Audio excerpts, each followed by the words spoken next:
I do also think that Monkey King is really good at scouting out stacks. He's just infantry, you know, he got the vision, he can at this time actually maybe invade. But no one can farm them right now. Yeah, True, that is true. Very easily. They need to bring like 3 heroes. Yes.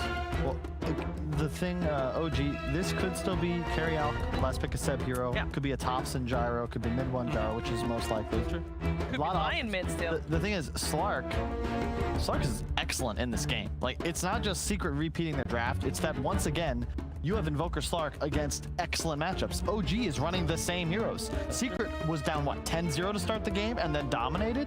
Why would they change anything in this position? I guess the key difference is they don't have a Timbersaw this time. They don't have this kind of gravity hero that's going to be able to have a hard lane but soak up some time, then come back into the game and be such an annoyance that it opens up the slot. Like, is there still a hero in the pool that does that though? Tidehunter. True. I mean, it might not have led the damage done meters, but if you go back and check the game stats, I believe Zai had the most damage received, which is necessary when you have these 2 cores around you that prefer to be on the outskirts of fights. Also, really, shout out to Nisha. Now, again, you're a flawless game, and I love the usage of Earl in the early to mid phase. He's like saving it for an aggressive charge almost all the time, playing at half HP if necessary. Guy's just a beast. This whole team rocks. I just want to see Garm Purge. I was going to say Doom Ban makes sense because if they have all their net worth on one guy, you doom that guy. Makes the fight straightforward. I would love to see Secret at least adapt to the potential tri-lane that OG did run in the first game. Especially now that Secret doesn't have this kind of sacrificial offlaner. That kind of early lead that OG can build will feel like 10 times worse. Especially with the kind of the prowess of Acid Spray, Earth Spec plus the tree. It's a lot of damage, and you're not going to see Timberman die again, I think. I really do like that Doom Ban. It's something we haven't seen either of these teams play, but Iceberg has played a hell of a lot of it over on Na'Vi, and it's looked good in games like this. They need a frontliner. They need a damage surge. So it doesn't matter what lane it would be. You got to ban those. Is a second option then like a Brewmaster as well, running down that kind of theory?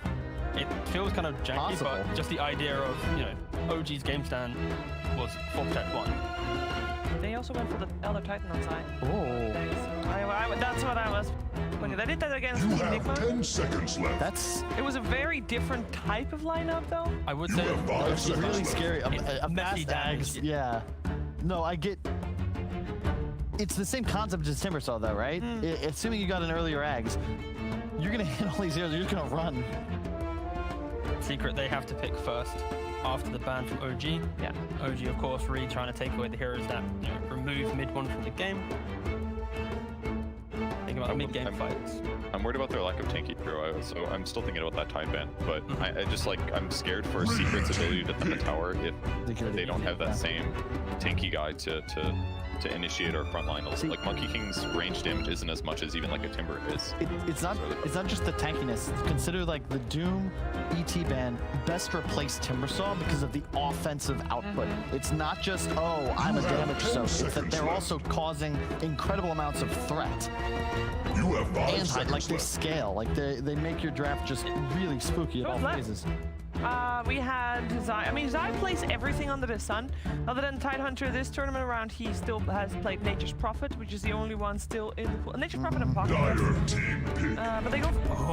So Monkey King will be the off lane.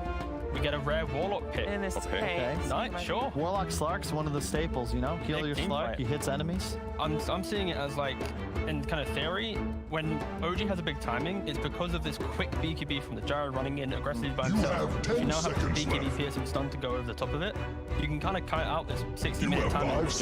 6, you know, Golem and reset. I'm not even sure if I'd go as far as to say the BKB timing. It's just that OG want to play around the Ags timing. So perhaps if he rushed it, I'd be with you, but it's again that mid-fight. Secrets to the lineup is engineered so that when OG hit the timing, maybe they even have an Aegis, and they try to take a tower, how do you fight into Team Secret? Wukong, Invoker Tornado into Wukong's, a Slark on the outskirts, a Warlock Golem, 3 points upheaval. What do you do? But if their lanes don't go as well this time from Secret, they don't have that easy way back in. And a rare Ricky pick, especially with the changes to his ag, but it's still very strong. So is it Gyro mid? Is it Gyro support? We'll see shortly. They're giggling, so something's up. Something's up. Mid 1 Gyro, top some Ricky, and I mean, I guess that's a line. It's just all expected. Okay, well, you talk about a hell of an axe. Riki, while it was nerfed, It's still very good. it's still like- a staple. It's insane. Yeah, you It's- clear waves. You still do go for, if it's a Battle Fury build, you go Battle Fury Axe still, because you do clear the waves very well. But I I don't haven't know. seen it. Sorry, isn't it just way worse? It only lasts for 2 seconds instead of 3. So like your invulnerability, like all it doesn't it just like allow you to trick the trade into an ally now? Because it still does the It's 2 just like- hits though, right? So you're still doing It's less time, so you attack less. I assume. Yeah. I think on mid though, I'd like to see him go more active build, go for like the diffuser and go properly punching. Yeah. But yeah, they have an answer to the Slark this time. He won't be able to truly run the map pre-BKB, but I don't know. What do you think, Burge? I think OG needs to do the same thing they did last game, but just not all in on the mid push. I guess they can't rosh as fast because it's gyro eggs, so I think they just like get the eggs from fast and he just farm accelerates and they use Riki to slow down Slark, and then they just play a normal ass game Yeah. and win. Okay, normal Just a normal game. Normally. I feel like I played this game. Secret will have a little more coordination than my team when I have Owen and Sheaves, but we typically see a game like this where my hard support has like 15 deaths, and Puppy is at risk of this in this game. Riki can get real far ahead. He'll kill him in a smack, tricks of the trade. That's a deadly round. Same sort of thing can happen to Invoker and Slark if they stay ahead. I think Zai's got to have a much better landing phase than he did on the Timber, so you know, but I'd still lean on Secret's team fight. I think they're just playing better right now. The better execution, even if they are harder to execute like. I think OG, they're just very scary when they get, a bucket load of items. Before that, they're at the mercy of their own aggression, running into this Warlock. And that alone, like Kyle said, it's like, can OG maybe not run at them for a second, get the items first, then run at them? Like, I don't know. You need BKBs. Secret do not have much BKBs. They don't have the damage for the BKBs. I am just curious how this game is going to play out because there's a lot of different scenarios that my panel is talking about. We are just going to see it played out and see how this second game of the series is turning out. Quick reminder. 30 seconds to battle. No, we never know what we needed to be reminded about, folks. Well, hey, first blood looks to be going the way of OG's side. All right, want to start it for Tops and straight in on the action. Straight into a Wraith Band as well, as it's already a good matchup for the Riki versus Invoker. Now he's got a huge base damage advantage up against that matchup. So yeah, that's gonna make Nisha's life a lot harder. As we saw, Zai, he just couriered. He turned into a courier. He was scouting out the lanes, and they do get that. We see immediately, look at the camps blocked. So an observer ward placed from Secret to block out the enemy hard camp, and maybe also just get some information of when lanes are swapping to give you some decent vision too. Yeah, I mean, so what did you make of these drafts overall? We're seeing a lot of the heroes from game one making a second appearance.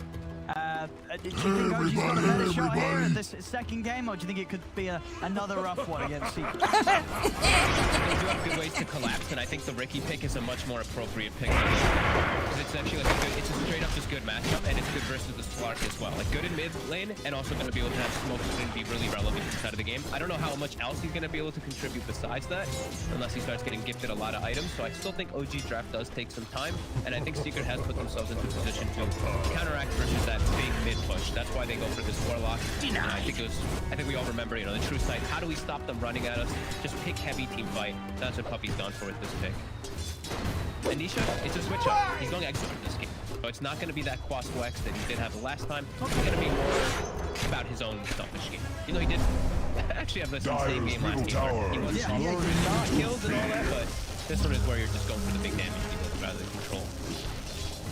Well, what do you think sort of is the reason in this game for that change-up? Do you think it's sort of just a case of him wanting to do something different, or why is that Exort Invoker more appealing in this second game? He can't go Quasco X versus Riki. You get zero last hit.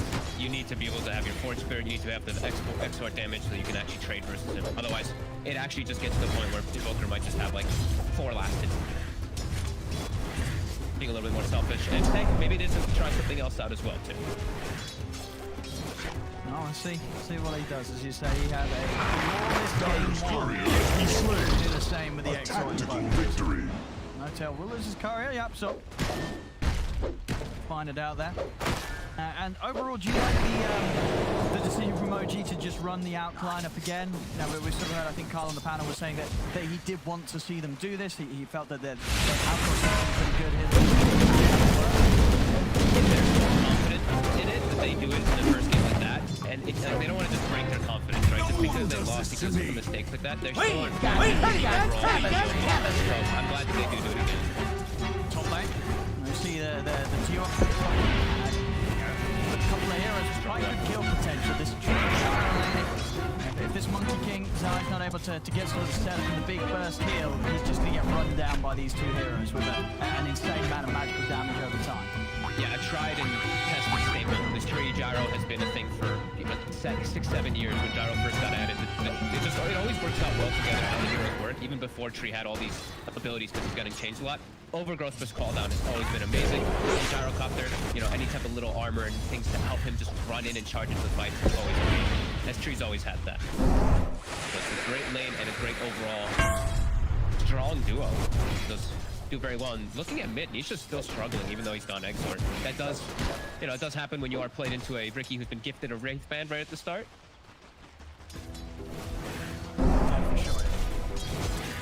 Very hard with his early steps that he was able to get out as quickly as he did. Is going to be free farming just like the last game. Maybe even more, maybe even harder this time since he does have the backup of the Warlock, giving him those heals. Tries to step up, but Acid Spray is still quite threatening as it is a level 2 Acid Spray. Puts the Slark negative. And would you imagine tops in this game on the Ricky, we are going to see him go active. He's obviously got the Orb of Corrosion queued up. We're going to see what the Diffusal Blade after. I feel like he's not the kind of guy who wants to AFK farm Battle Furies, R7, Red Axe, right? He wants to get in and he wants to hit heroes. No, I want him active. I want him hunting for like the Poppy backline, giving vision for the Warlock, getting on top of the Slark, putting those, the smoke screen on top of him to silence him and all that too. I think he has to be a little bit more active. And other thing is too, we're going to have a change up from Seb, I think, in this game. I think him rushing the eggs maybe hurt them a little bit. So this time he's being a little more aggressive. He's getting his treads, and then we'll see what he does before after his Batu. He's got the Dark Pack on again, ready for that concoction, and with the heal, he's able to chase on. And now actually get a few punches in on Seb as well, so they get the kill. And he's going to be more than fine. At the same time, Zai on the top lane, they're able to take down some kills in both lanes, mid lane, Nisha tops in both lanes. So he's going to win out. This one touches him, force the Stone Strike is going to be dodged, and Hobson gets the kill. My target all along. Very nice. That's going to enable him super nicely into this mid game to be able to move around from lane to lane. And there are some very squishy heroes in this game for Ricky to abuse. We're talking about how OG lacked a little bit of frontline in the last game for their Optimus Stone greedy. I'm looking at Cirrostratus. It is so squishy. All 5 of them are really soft if Thompson gets hookage. Again, he's just smiling a Radiant's little middle bit. tower is losing its foundation. It's very close there. Thompson able to come out with the outplay. Top, Zai, trying to run down mid one, but with boots mid one. Is he able to keep a distance? Zai's very threatening up here now, though. He has his boots, he's got his Orb of Corrosion up too, so he's going to be able to go back and hit the Gyrocopter whenever he does have a good play. There's some good kill threat from both sides up here. The Yapster's going to start. It looks like he wanted to start stacking, but decided against it.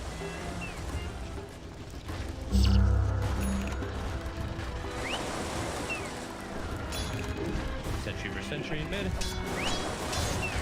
About 6, 7, still very strong at the same tread story.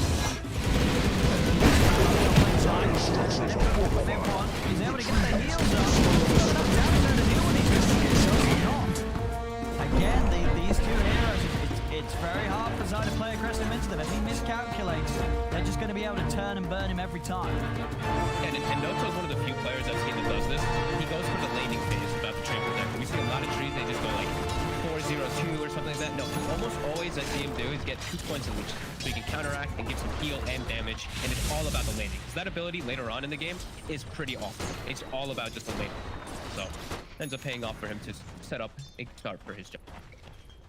No, it's certainly happened. With these kills, the farm, mid one's picking up. It's another smooth sailing for him in the landing stage. I mean, sort of across the board, really. Only Zai that's struggling to get as much.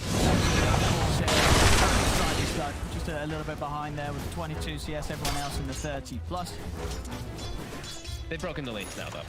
OG, they're just gonna keep the lion down bottom versus Matu, so he's gonna get free farm instead. He's gonna start getting those ags. He did build up his trends and his forward in this game. Last game he just went like a ground boots earn, and he was a lot weaker. This one he's actually at a little bit more HP, so maybe it's gonna be a little bit better for front liner, but it still is an axe rush. So it's still gonna be that good for the Zion onto Kind of as soon as Zai made it back to lane, OG able to kill him off once again.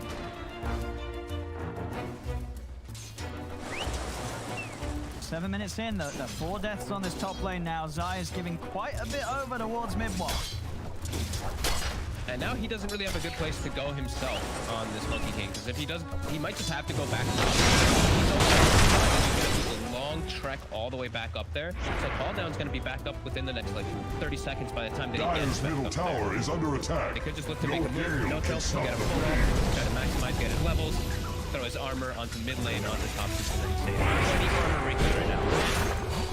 They're looking for the setup. Stacks up. He's got the control. They're going to be able to get another hit for Thompson. If you can see me, Thompson, you're already he's going to have a really rough game versus this Ricky. I feel like Thompson's just going to be able to always focus higher because they, like I said, they don't really have a good frontliner. So I feel like there's going to be great ways for OG to always get into the back line with these squishes. Yeah, I mean, their front line is going to be the chaotic offering, right? That's what's going to be on the front, this golem. Yep. Of course, not necessarily the best thing to have, as OG probably be able to bring the golem down pretty quickly with the amount of punch these heroes are going to get quite early on. Got a stun strike, looking for Soxa, but they can't quite set him up. Zai's so low. Zai's level 4. Soxa's almost 6 on Level Lion. 4. Yapso's got more HP than Zai. As of really course, does. just those times that Zai was knocked out of the lane and Yapso was able to get some for himself. Secret's gonna need some big plays to come back after this lane because the Invoker and Monkey King are so shut down and they don't have good places to go. They can get hunted so easily by Gyro or Ricky. And look at how he's de-warding. He's ready for action. Puppy, he can't TP out of this Saxa. But to stop to it, Thompson. Having that start, definitely making up for the shortcomings of the Snapfire last game so far. A brilliant opening this time on his Rick King. And look, he buys, so he's buying all early game items, right? Double Wraith Band, Orbital Corrosion into treads. He even buys 2 sentries for himself, for the team. Because his supports are kind of suffering, he wants to be able to have those sentries to cover himself and to be able to counteract Secret. I actually love that. Because he's having such a good start, he knows he can sacrifice a little bit of his net worth for it. Soxa level 6 already, getting into the enemy triangle. He's got fingers again. I'm gonna keep reiterating, very squishy heroes on Secret. The fact that they've gotten this type of start on OG, 3k lead, Alchemist getting the farm up. It's already got 3 components. Last game we did see OG come out on top of the laning stage, but this time it's definitely even more significant. This sort of lead this early as top there, looking to punish Zai yet again. He's got vision though, he has a ward, so he sees Soxa. But look at this movement. I mean, Thompson's coming right around, but it does a deep in. It's a little hard for Saxa to join on this one. I say that Zai's stepping out. Ooh, Thompson, he's very sneaky. He might be able to get this. Yeah, they see Zai. Look to the middle tower. He's going to try and start things, Thompson. Little finger. Able to get the missile in. Thompson will have another jump in a second. Zai able to dodge the damage of the missile and starting to salve up. And that means he's at an HP that Thompson can't go for the kill. Thompson actually ends up losing his courier whilst he's as deep as he is, so he won't have any one for this one. He might find a puppy kill, and he does. Take it, can he do anything in response?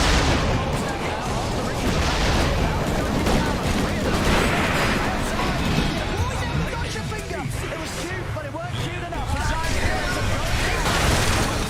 ready to start cleaning up for more, trying to move over towards Nisha. Matu trying to get him off him. So Thompson jumping forward. Nisha goes down. Does end up landing the sunstroke from his deathbed though. As they will punish Thompson for the dive, but still getting those kills. OG continuing to rack up the numbers. And they get Monty he sees a stack. He's about to have the eggs finished up. He's cleaning this one up. And such a quick start. OG, they all got this somehow. Except for the tree. More heroes collapsing so quick.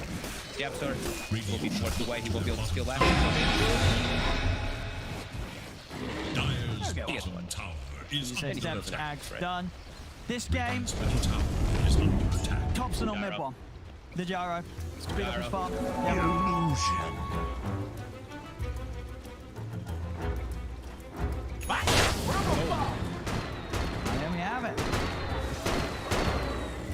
See if mid one can do it this time.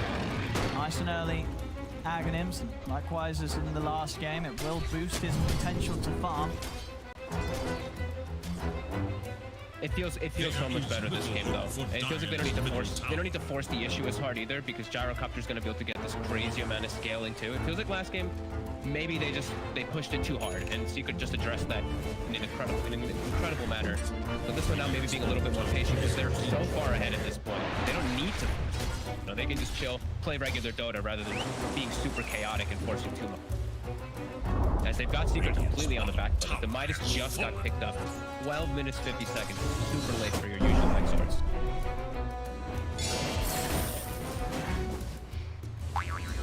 Secret's still at Puppy's still at 6. He's Fatal Bond farming a hard camp.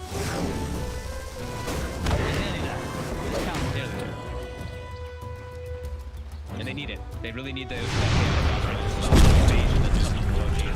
the gyro, he's gonna look to fight every time he has called up. He's gonna charge into the Secret lineup.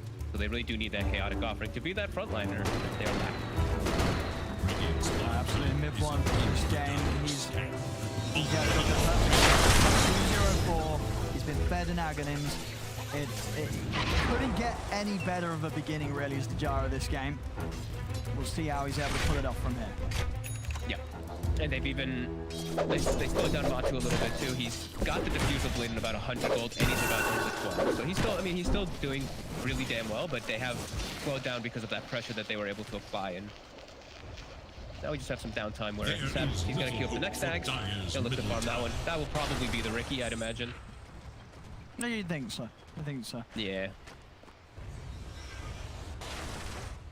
There's a lot of stacks from some juicy mug golems as well. So these stacks, they're going to push us very close to being well on the way to that second Ags. And there's no way for Steve to get into that jungle at all because of how the start has gone. They don't have the heroes to walk in there. Zai, he's still just on massive road to recovery. FaZe and the Orb of Trojan, he's just level 7. Start completely shut down by this no-tail mid-one lane of the Trimakasih gyro. They punished him perfectly. I wonder what he even goes for, if he's just going to be like a BKB and just damage soaking like he did in the last game. That usually tends to be how Zai does do these games for the team. As S and Y finish now for mid one, and like you said, lots of stacks to work with. He's got the BKB queued. They can still look to fight, but I think you ideally want to just wait for him to farm that one. You don't need to force anything when you're this far ahead. 7,000 gold advantage. I mean, just chill. In that sense as well, does it surprise you that he doesn't pick up the Maelstrom on the gyro to sort of add to his potential, especially getting given such an early axe? I mean, is it just not necessary? Maybe a bit surprised. I think maybe just because of last game, he just doesn't want to be trying to pick up on Gyro. Gyro just needs mobility. No, for sure. Damage is going to come out. It's just if you're skipping it, you know what I mean? I feel like when you are getting given an axe, if you imagine having a quick axe and Maelstrom on this hero, likewise with the Monkey King, it's going to propel you a lot. Well, we'll see how it plays out for him, as you say, just building in a fashion that means that there's really no excuses for him dying in a team fight. Exactly. I think it's pretty invincible. Yeah, I think it's just, there's no greed in this. This is just very straightforward. Don't need to do anything finicky. Don't need to do anything funny. You've gotten away with such a big lead. Just play regular Dota now from this point forward. Just play your Alchemist, keep getting And he's got some really good second axe done in this camp set. Like, they're feeling really good. That's what you're seeing, the taunt and everything. They're just able to sit back with an Alchemist and farm, and Secret can't punish. And Secret's aware of that. They're just trying to maximize their farm around the map. You know, they're not looking to smoke or do any type of invasion. They know if they try, they're going to get completely annihilated in the fight. So they have to wait for OG to come to them a bit and get their farm back up. With Nisha, he still is very far behind. You know, bots Midas. He may have, 6.3k net worth, but the fact that it's a bot Midas really is him a lot weaker in the actual fights. There it is. The Axe gifted to Thompson. All right. Immediately injected up to 11.4k net worth, and he's got the Fusel at the same time. Well, let's see. 8k lead with this setup with the Alchemist given the Axe. They're 17 minutes in, and they have 2 cores that are very far ahead of that.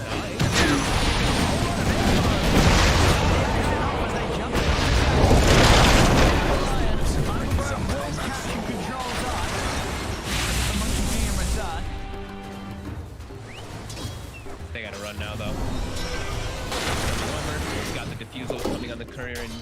second. It's going to be delivered. And oh, a Vambrace too. Pick up for OG. Probably see the Ricky pick that one up. Yeah, just continue to get this run. Get the gyro BKB, and then you can really force the issue on OG and Secret. Their heroes don't really do much versus that BKB when it's going to be coming in.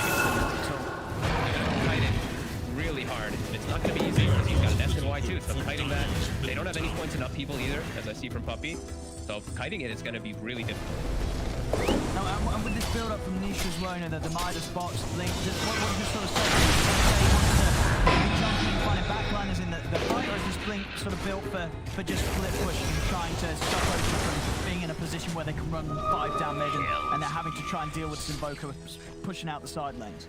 It's like splitting and positioning. Like he just can't get. If he gets jumped by Ricky, he's dead. So he just has to be completely aware of the fights and just be able to get out as soon as OG does look to start going. Is under attack. OG is going to start ramping up that pressure really soon. About to have it finished. About to have that BKB done, and then that mid tower. That's going to be the target. OG is going to heavily commit for it because they've got to be really well prepared, and it's not looking like an easy fight. I'm not sure how they're going to be able to do it. This is definitely a challenging spot for Secret, but that's, you know, after the many wins we've seen from them, this is what we like to see. We want to see a team such as Secret be tested, and they certainly will right now. Down 9k here at 18 minutes in. I just don't know when they're able to fight first with all this. OG's actually going to force the rush. Secret can't fight. Last time, but they just lost out a little bit longer. They waited for the BKB. They gave them a little more time. They're safer. Secret started to move over at least with Monty. Well, he can't go in on this. He's just counters. That's what they do. It's like the slot. His first is Ricky. So he can't actually play reckless at all. He just gets as OG now with quick moves around. Sox is setting up Nisha. Almost got his own blinks out. Actually changed it up Nisha as well. He's just queued up the beat dead now. But for that same reason as Matt's moving it. At least then he can just like BKB, run out of the smoke, get Ghost Walk off, and then reset positioning. So I like this as might well. need Blink anyway on top, but Oh no, I don't like that. He had the rest of the cube for a second, and then it was like, actually, I want to be. So not the SNY and the BKB and the Axe. He's also going to go straight for that Satanic. So going for the full tanky boy build on this Gyro. He really doesn't want to die. I don't think he will. I really don't think he will if he does get away with getting that. That's OG. They got 49 shots on. He's trying to build his own item, and he is tanky. You know, 1600 HP on the south. But he's gotten away with everything this game. Oh, Nisha, hiding in the trees. He's having to jump. Straight in over towards Yapsul. Yapsul goes down. Concoction out and a Puppy. They can dive for this Zai. Puppy's starting. He's ready to play aggressive. He feels very strong right now with this BKB and the Aegis. He knows like if they run into him, he will kill absolutely all of them. Under acid spray as well with Hobson going ham. Like this is why that acid spray is very well underneath.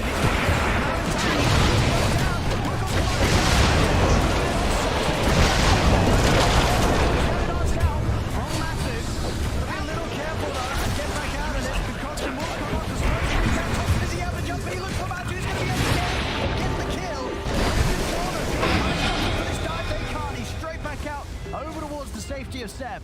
As Thompson steps away, OG find 3 and only lose their line.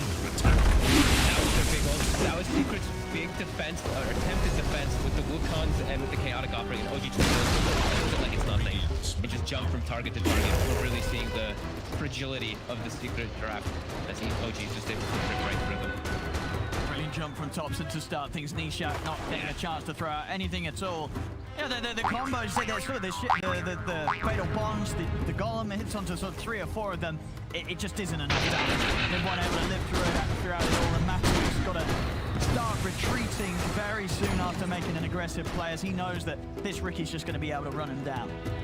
Hey, the big thing is really the tier 2 still up in OG's diving base. That shows how strong they really are and understanding how strong they are. As Zai, you can see jumping into a tree for a second. A bit risky though from Secret. As they see him side. He's got back up. Thompson out the start. Matthew's trying to move in. Cloud is down.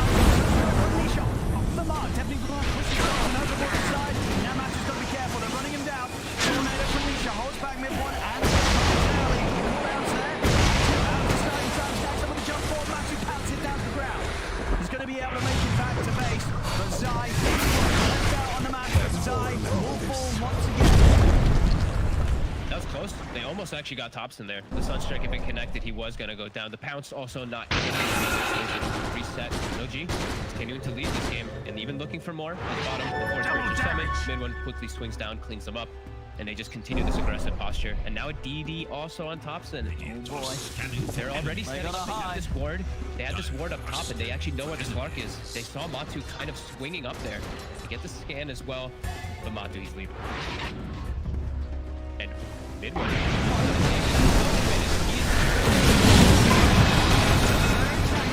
going to put the BKB here on his first life. That will be a BKB charge, but no lives to be lost. And he's very close, as you can see, to having the Satanic, so still just insane iron times coming out thanks to that acceleration. Zed and Emperor, but a missile going away, and Matsu. Poppy's TP'd into this, and he's able to BKB. He's able to found the Saxa. The Golem's dropped down. Zed on the high ground, caught under the Wood Cross command. The Cold Stack continues to side, chases down the Alchemist. Matsu, Poppy's Golem's moved around.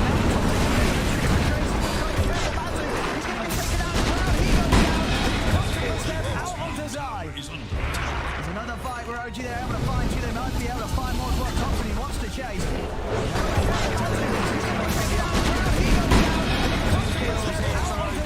Again, losing Saxa. They'll take these fights every single time. To find more of what Thompson he wants to chase.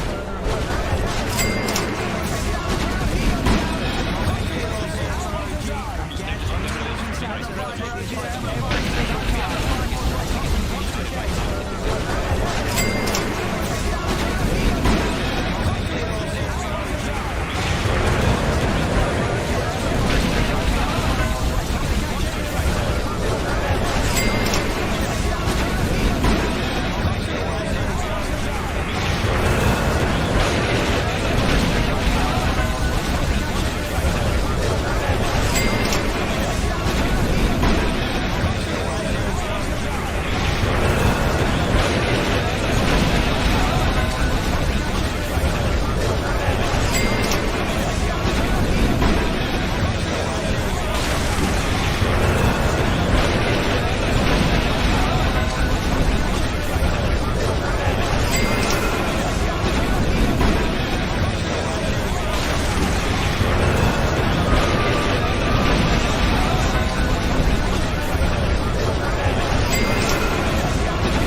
Item to really be able to actually address this massive gyrocopter of Ricky. They're actually poking themselves forward. They are under vision though, so they have to be a little cautious. Thompson is at the ready. Not quite level 20. Doesn't have that crazy blink cast range just yet, but it's soon though.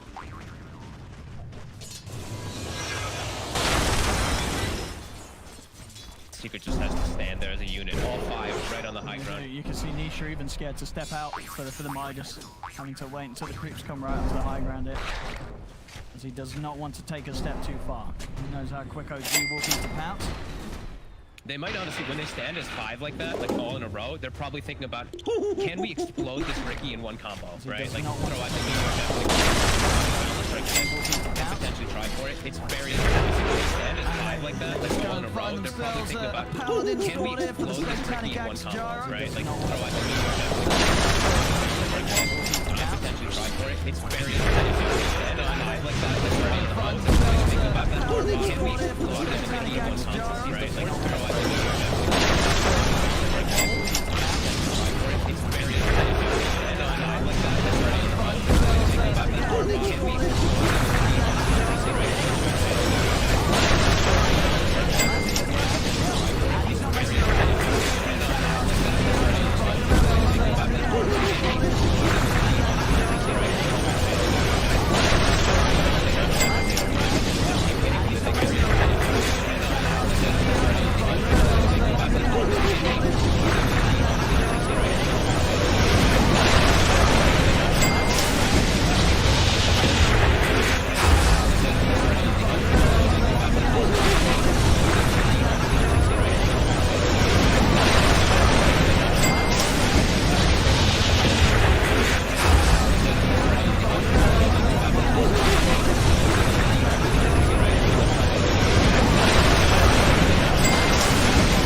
that they really need in this game.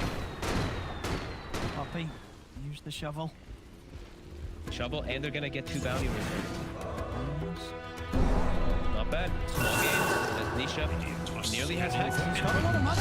He saved up. He saved up quite a bit after that BKB. And they're gonna get 2 bounty runes.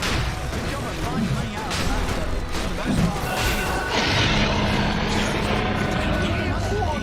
For the most part, he saved up quite a bit after that BKB. And they're gonna get 2 bounty runes.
To have much better of a game on than the attempt with the snap.